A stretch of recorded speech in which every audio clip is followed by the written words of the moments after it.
Hi boys and girls, I hope you had a good day today. The weather was really not very nice for us to be able to go outside and do very much at all. But today I did use some of my time to get lots of things done around my house. Mr. Delapena and I are working on a couple of projects that we started, so we did a little bit of work on that. I got some schoolwork done that I needed to take care of, and I wanted to just pop in and read a book that I found, even though it doesn't look like spring outside. Sometimes this happens with the weather in early spring. So this book is called Hello Spring. See the exclamation. So we'll say that with that excitement that we practiced at school. The author is Shelley Rotner, and Shelley was the author and illustrator. So you're going to notice these are real pictures of real children and real things that you'll see in the springtime. So what I've been reading to have been fiction stories about spring, and this is going to be a non-fiction story. So we'll see if there's any things that are the same. You'll probably notice a lot of things that are different, but there'll definitely be some things that are the same between this book and the other the other fiction books that we read earlier in my other videos about spring. Hello, spring. Winter, waiting for nature to wake up. I noticed a few snowflakes at my house earlier this morning. The grass was covered when I woke up. Snowdrops will peek out from under the melting snow. The sun shines stronger, the days get longer, the earth warms. Frozen streams will thaw, and tree sap will flow. A chorus of tree frogs sings, "Wake up! Wake up! Wake up!" So these little flowers are called snowdrops because they usually pop out of the ground just as the snow, the real snow, is starting to melt. Here is a stream that is starting to thaw. We actually talked about a stream. It's a little body of water. So usually that gets frozen in cold weather. It's starting to thaw. And the author talked about trees.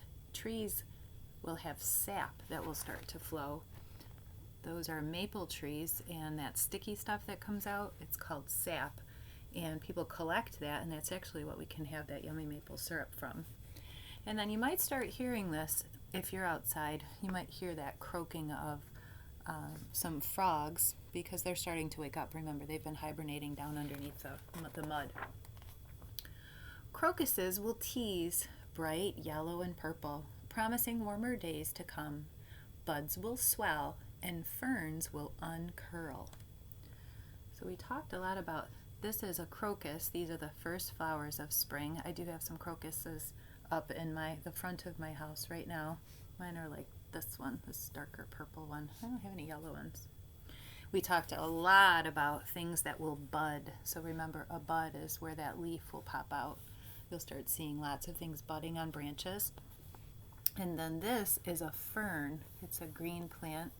And when they grow, they start growing up, and then their leaves grow straight, and then they curl. And then this leaf will actually grow really, really, really big.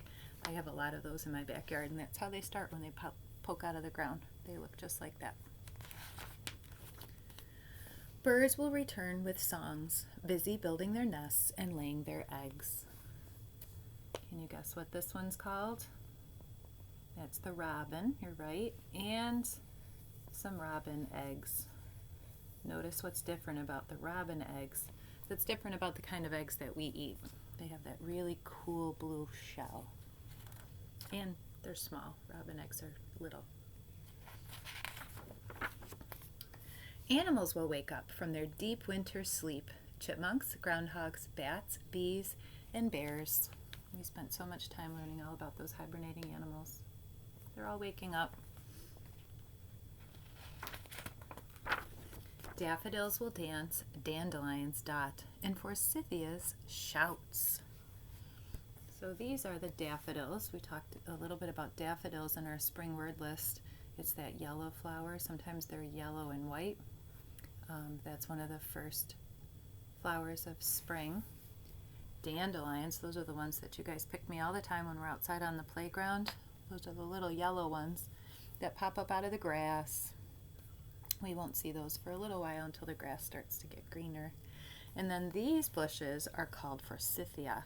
I love forsythia. I have one of those in my backyard too, and when it first wakes up, it looks like it's just lots of sticks, okay?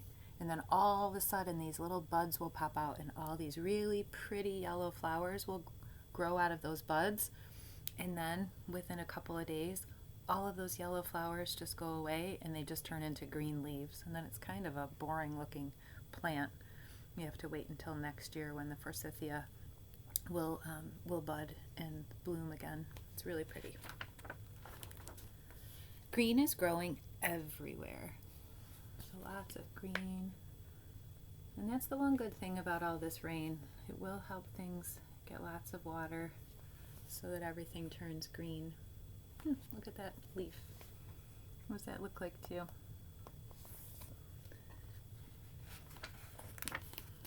Hooray! Spring is here. Look at how these kids are saying hooray with their arms up, even the little baby. Baby animals are born: chicks, kids, and piglets, lambs, cubs, calves, and colts. So here we have a chick, so that's a baby chicken. Here we have a kid. So what kind of animal do you think a kid is? Baby goat. I'm sure our friend Juliet would have been able to tell us that.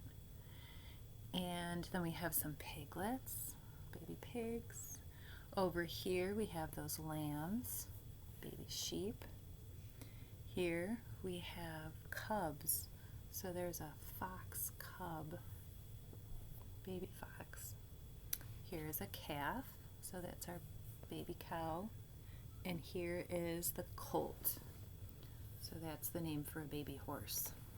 And usually all those animals are born in the spring. Cherry blossoms pop in parade. Flowers bloom. It's a palette of petals. So this is called a cherry blossom. They're so pretty. Pink cherry blossoms. They actually smell really good too. Some pretty tulips and daisies. Lots of different colors. I think this is a dogwood tree. Those have really pretty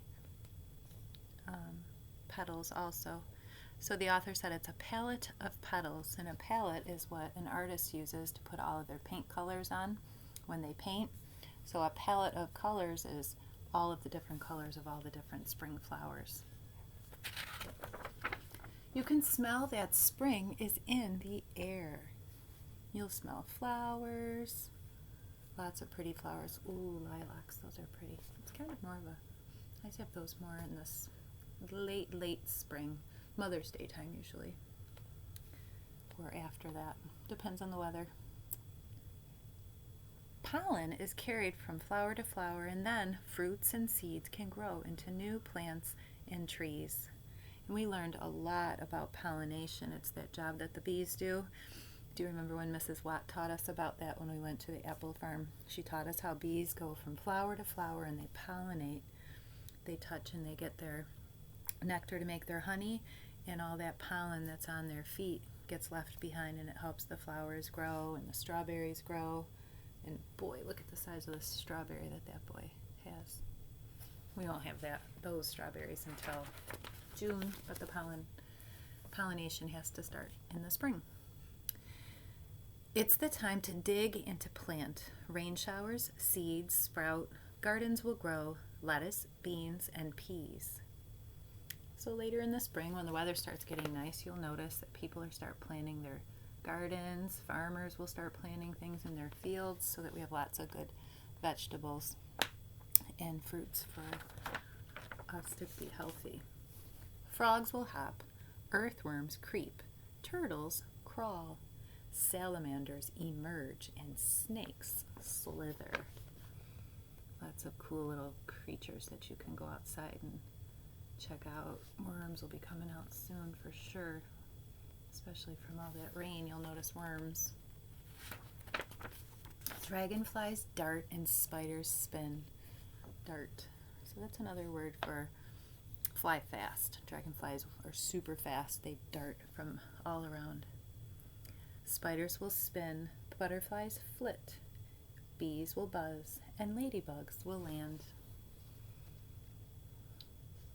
We're going to talk a lot about all of these different kinds of backyard creatures later in the month of May when we go back to school.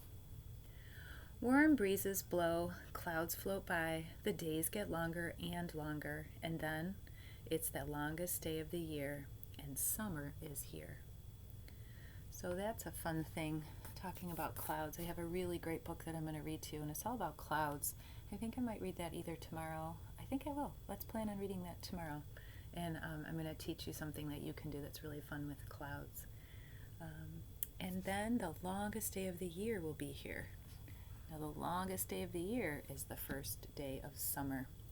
We have a lot of time before that, though. That's not until later in June when the school year is done. So we have a lot to learn about spring, and we'll keep talking about that. There's a glossary in the back, and remember, the glossary is where we go through some of the words that we learned from the nonfiction story. So I'll read the glossary to you. The glossary is bud, hibernation, kid, pollen, pollination, sap, spring equinox, the day in late March on which the day and night are equal, and summer solstice, and that is the longest day of the year, the day in late June that has the most sunlight hours. So spring equinox is the first day of spring, and summer solstice is the first day of summer. So think about some of those words from the glossary and remember where you saw them in the book. And that is the story that I have for you today. I hope you enjoyed it. Hello, spring. And I promise the weather will start getting nicer and you'll be able to get outside and be like all of these children and be excited about some of the new things that you'll start noticing. You can you can hear, you can see, you can smell, you can touch, and you can even taste some of those things of spring. All right, boys and girls, that's all for now. I will see you again tomorrow. I will try to post a video earlier tomorrow of the story that I have for you. And until I see you again, take care of yourselves. Bye-bye.